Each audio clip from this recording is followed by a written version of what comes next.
So hello guys, नमस्ते, जोहार। જે મારું ઇંગ્લિશ સ્પીકિંગ કરવાનું મેં જે ચેલેન્જ લીધું છે મિત્રો, એ થોડું ઘણું અટકી ગયું છે, પણ મિત્રો એને હું કોઈ પણ હાલમાં કન્ટિન્યુ રાખવાનો જ છું મિત્રો. અને આજે એવી જ રીતે એક ખૂબ જ ઇન્ટરેસ્ટિંગ અને ખૂબ જ મોટિવેટિંગ સ્ટોરી સાથે આવ્યો છું મિત્રો. કેમ કે મિત્રો સ્ટોરી થોડી ઘણી ફની છે, પણ મિત્રો ખૂબ જ મોટિવેટિંગ છે મિત્રો, એટલે હું તમારી સમક્ષ આજે એ સ્ટોરી શેર કરવા માંગુ છું. So story goes like this.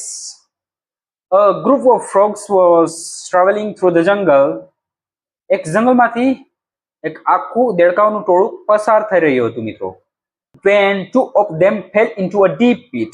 મિત્રો જેવી રીતે દેડકાઓનું ટોળું પસાર થઈ રહ્યું હતું, અચાનક એમાંથી બે દેડકા એક ઊંડા ખાડામાં પડી ગયા.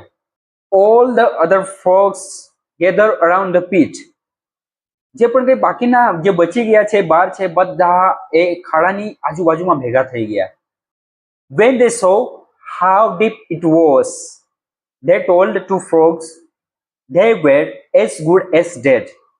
So મિત્રો જ્યારે બાકીના દેડકાઓએ જોયું કે કેટલો ઊંડો ખાડો છે, ત્યારે એ લોકોએ વિચાર્યું કે જે બાકીના બે દેડકા જે એક ખાડામાં પડ્યા છે, એ લોકોને કીધું કે સમજી લો તમારું મૃત્યુ નિશ્ચિત છે, સમજી લો કે તમે તો હવે મરી જ ગયા.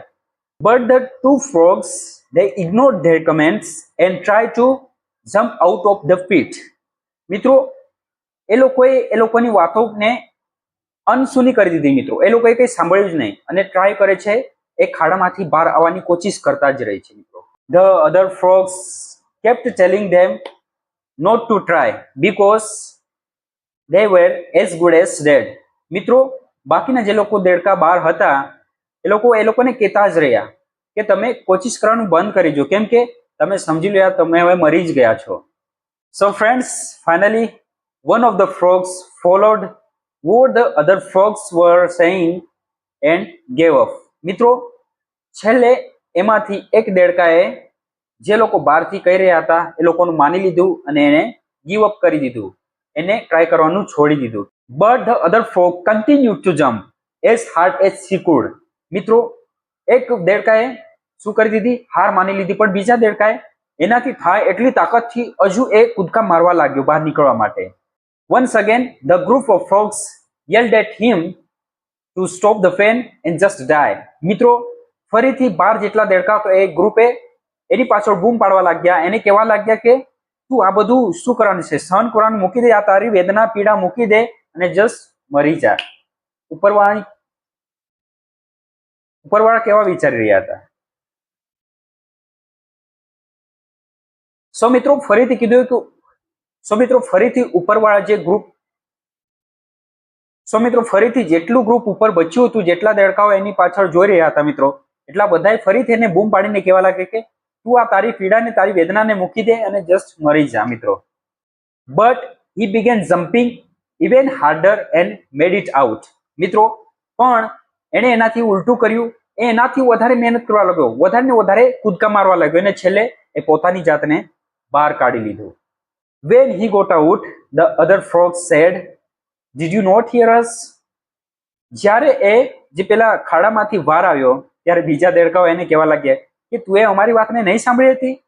It is very funny. The frog explained to them that he was deaf. એણે એક્સપ્લેન કરતા કહ્યું કે હું તો બેરો છું.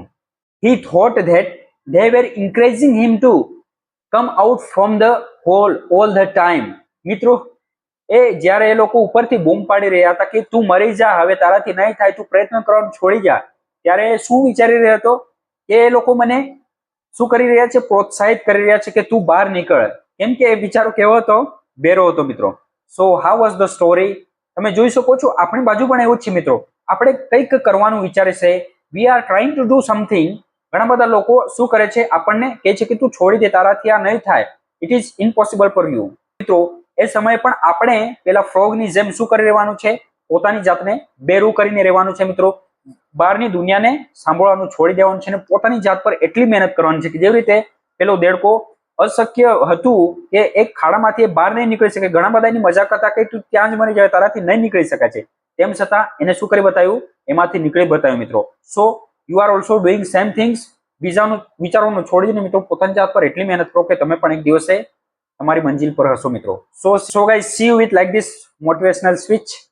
મળીશું મિત્રો આવી જ રીતે મોટિવેશનલ સ્પીચ સાથે, આવી જ કંઈક ઇન્કરેજિંગ સ્ટોરી સાથે, મારી આ બ્રોકન ઇંગ્લિશ સાથે મિત્રો. તમે મને ઇન્કરેજ કરતા રહેજો મિત્રો, અને કંઈક પણ મારાથી ભૂલ થતી હોય કમેન્ટ કરજો મિત્રો. તમારા માટે કમેન્ટ બોક્સ ખુલ્લો છે, જેથી કરીને તમે પણ મારી સાથે શીખી શકો. સો સી યુ.